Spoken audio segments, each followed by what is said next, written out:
You never know if you can actually do something against all odds until you actually do it.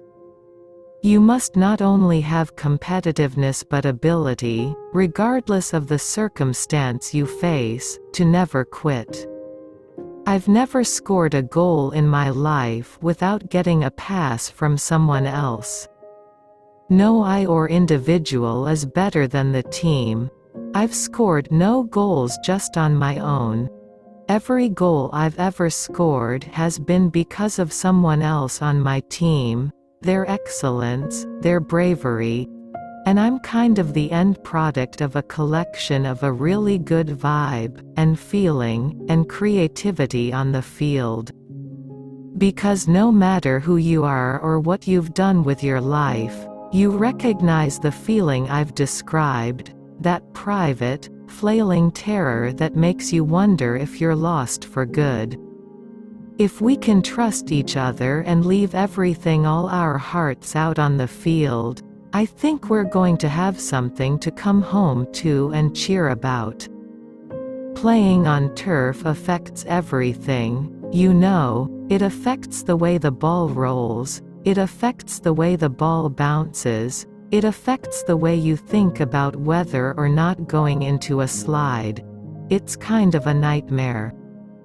You can do as many sprints as you want, but there's nothing like playing in a 90-minute soccer game.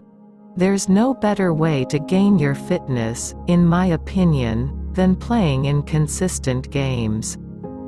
I don't care who scores the goals, I'm going to leave my human beingness on the field. Note: when they say you're ridiculous, you know you're onto something. Strength is a full gamut. You've got to be strong from top to bottom, but you also have to raise your hand and say, I'm feeling weak right now. I need some help. There is true strength in being able to ask for help.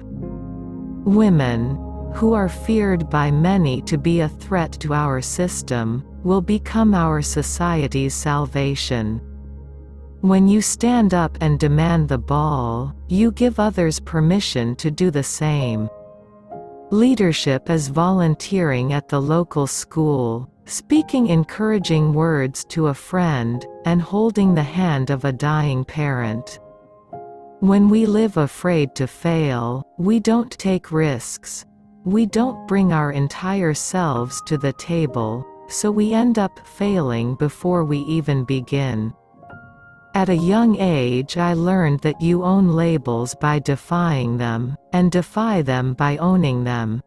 I know that the final word on me will be one that I choose. You see, soccer didn't make me who I am. I brought who I am to soccer, and I get to bring who I am wherever I go.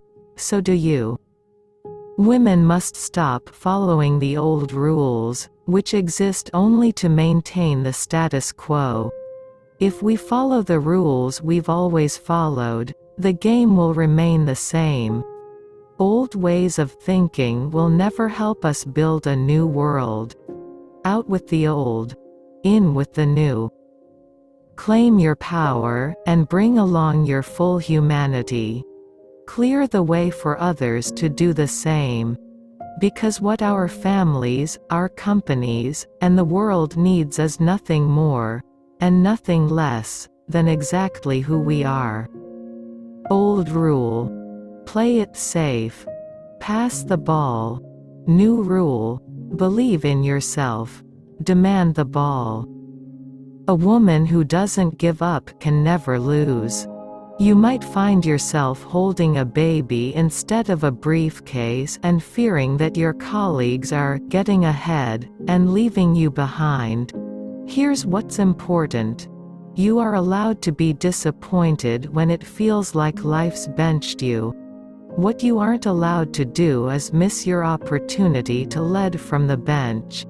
If you're not a leader on the bench, don't call yourself a leader on the field.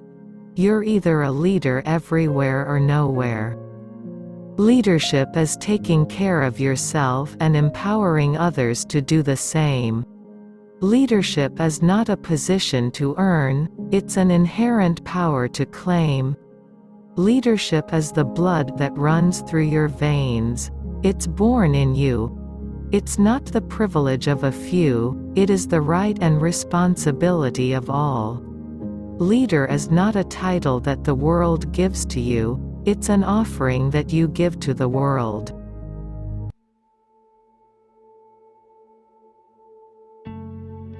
Mary Abigail Wambach, born June 2, 1980, born in Rochester, New York.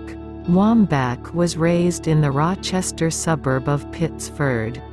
She is the youngest of 7 siblings, with 2 sisters and 4 brothers, born to Pete and Judy Wambach. She began playing soccer at the age of 4 after her sister decided she wanted to try the sport.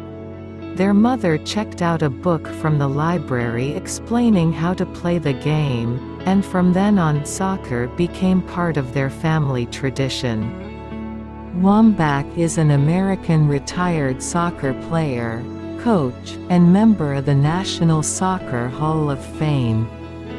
A 6-time winner of the U.S. Soccer Athlete of the Year award, Wambach was a regular on the U.S. women's national soccer team from 2003 to 2015, earning her first cap in 2001. As a forward, she currently stands as the highest all-time goal scorer for the national team and is second in international goals for both female and male soccer players with 184 goals, behind Canadian Christine Sinclair. Wambach was awarded the 2012 FIFA World Player of the Year, becoming the first American woman to win the award in 10 years. She was included on the 2015 Time 100 list as one of the most influential people in the world. Wambach competed in 4 FIFA Women's World Cup tournaments: 2003 in the United States, 2007 in China, 2011 in Germany, and 2015 in Canada, being champion of the last edition, and 2 Olympics tournaments, 2004 in Athens and 2012 in London, winning the gold medal on both. Altogether, she played in 29 matches and scored 22 goals at these 5 international tournaments. She played college soccer for the Florida Gators women's soccer team and helped the team win its first NCAA Division I women's soccer championship.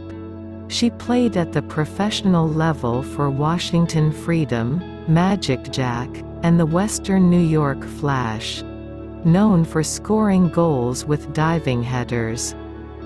A technique she began honing as a youth in her hometown of Rochester, New York.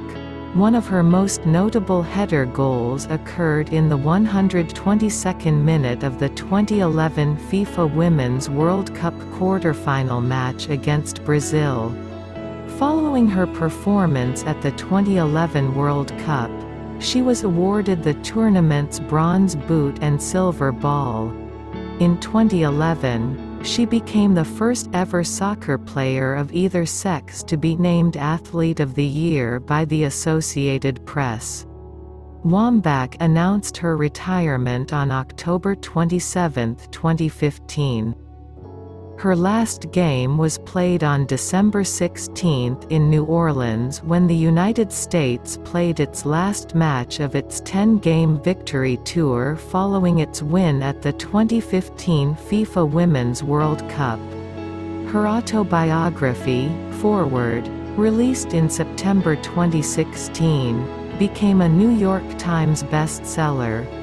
Her second book, Wolf Pack: How to Come Together, Unleash Our Power and Change the Game, based on her viral commencement speech at Barnard College, was also a New York Times bestseller in 2019.